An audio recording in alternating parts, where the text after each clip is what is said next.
पहली बात तो ये है कि परंपरा ये है कि सामान्यतः मंत्री विधायक से फोन पर बात कर लेते हैं कि क्या विषय है और आप इसमें क्या चाहते हैं। कि अधिकारी अगर ये लिख दे कि क्षेत्र में कोई रोष नहीं है तो मंत्री को ये बात स्वीकार नहीं करना चाहिए। अगर है नहीं है तो बोलें। अब मंत्री अगर ये बोल दें कि कोई रोष नहीं है तो इसका मतलब विधायक गलत है। तो हम ये बोले कि हमारे क्षेत्र में जनता बहुत खुश है, यौन शोषण हुआ है तो जनता बहुत खुश है, हम ये बोले क्या? तो अगर रोष है तो मैं विधायक हूं वहां का, तो मेरे को पता नहीं होगा कि रोष है कि नहीं है।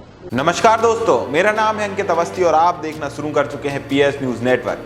मध्य प्रदेश का शीतकालीन सत्र शुरू हो गया है। इस दौरान पूर्व मंत्री भूपेंद्र सिंह अपनी ही सरकार पर भड़के और अपने क्षेत्रीय इलाके सागर जिले के मालाथौन में एक अशासकीय स्कूल के संचालन में अनियमितताओं का मुद्दा उठाया और संसद में ध्यानाकर्षण प्रस्ताव की सूचना दी। भूपेंद्र सिंह ने कहा, कल ध्यानाकर्षण के माध्यम से हमने अपने विधानसभा क्षेत्र में बिना मान्यता के चल रहे स्कूल का मुद्दा सामने रखा। प्राइवेट स्कूल के जरिए सरकारी जमीन पर अतिक्रमण किया जा रहा है और अनेक प्रकार की अनियमितताएं हैं, तो उस पर कार्यवाही संबंध में हमारा ध्यानाकर्षण था। साथ ही उन्होंने कहा, प्रदेश में ऐसे कई शिक्षण संस्थान चल रहे हैं जिनमें अनियमितताएं हैं, जो नियमों का पालन नहीं कर रहे हैं। इसके साथ ही कुछ स्कूलों में दुर्भाग्यजनक घटना हुई, कहीं बच्चियों के साथ यौन शोषण का मामला हुआ है।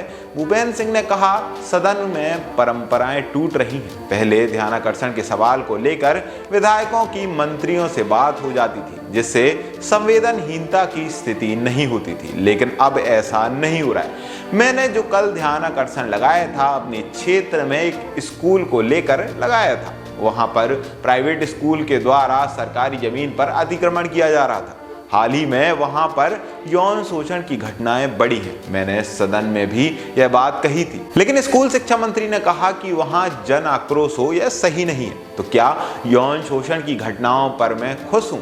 हाल ही में प्रदेश में यौन शोषण की घटनाएं बढ़ी हैं, उन्हें रोकने के लिए सही नीति बनाने की आवश्यकता है। भूपेंद्र सिंह ने कहा, मैं इस ध्यानाकर्षण के माध्यम से सरकार से यही निवेदन कर रहा था कि हम लोगों को एक ऐसी नीति बनानी है कि आवश्यकता है जो गैरकानूनी अशासकीय शिक्षण संस्थान चल रहे हैं उनको रोका जाए। तो अच्छे चल रहे हैं, हमको उनको प्रोत्साहित करें, लेकिन जिनमें अनियमितताएं हो रही हैं, जिनमें जगह नहीं है, खेल की जगह नहीं है, उनको रोका जाए। सरकार इस बारे में कोई नीति बनाने के बारे में विचार करे। उन्होंने आगे कहा, पीएम मोदी ने नई शिक्षा नीति बनाई है। हमारे प्रदेश में भी नई शिक्षा नीति लागू है, कई सुधार हुए हैं, लेकिन इसके बाद भी नई शिक्षा नीति में यौन शोषण रोकने का कोई नियम थोड़ा बना हुआ है। इस तरह की जो घटनाएं हो रही हैं, इस तरह की घटनाओं पर मिलकर हम सबको विचार करना चाहिए। मेरे ध्यानाकर्षण करने पर सरकार ने सकारात्मक उत्तर दिया है।